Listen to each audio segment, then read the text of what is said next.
একদিকে সরকার ইলিশ বাঁচাতে কঠোর আইন জারি করেছে, আর অন্যদিকে নদীর পাড়ের বাজারগুলোতে কান পাতলেই শোনা যাচ্ছে জাটকা ইলিশ বিক্রির জন্য হাকডাক।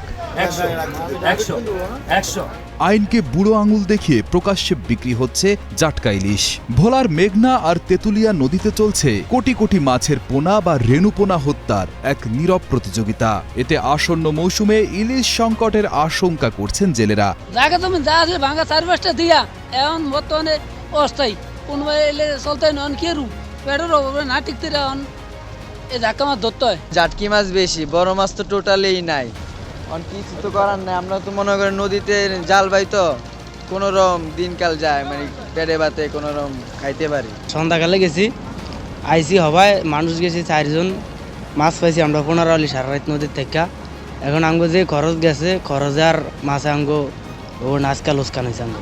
নিষেধাজ্ঞা মানাতে মৎস্য বিভাগ নিয়মিত অভিযান চালালেও এখনও প্রকাশ্যে বিক্রি হচ্ছে জাটকা।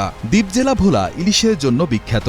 1 নভেম্বর থেকে 8 মাস জাটকা ধরা নিষিদ্ধ থাকলেও জেলেরা তা মানছেন না। তারা কারেন্ট জাল, খুঁটা জাল এবং মশারির মতো এতটাই ঘন জাল ব্যবহার করছেন যে পানির ছোট থেকে ছোট পোনা মাছও রক্ষা পাচ্ছে না। এই আমরা ভোর 5টার দিকে নদীতে গেছি, এখন চাপছি, মোট 26 আলি মাছ পাইছি, 2000 টাকা বেচছি।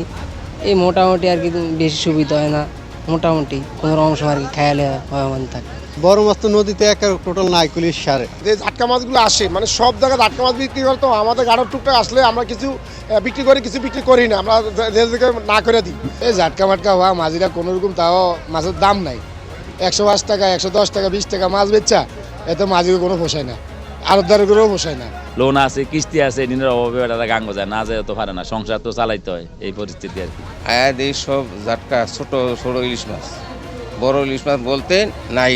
অবৈধ জাল ব্যবহারকারীদের বিরুদ্ধে নিয়মিত অভিযান চলছে বলে জানান জেলা মৎস্য কর্মকর্তা। মৎস্য অধিদপ্তর প্রত্যেক বছরই এই জাটকা নিধনের জন্য প্রত্যেক বছর নভেম্বর থেকে জুন মাস পর্যন্ত জাটকা সংরক্ষণ অভিযান করে থাকে। বর্তমানে কম্বিং অপারেশনের 2য় ধাপ চলছে।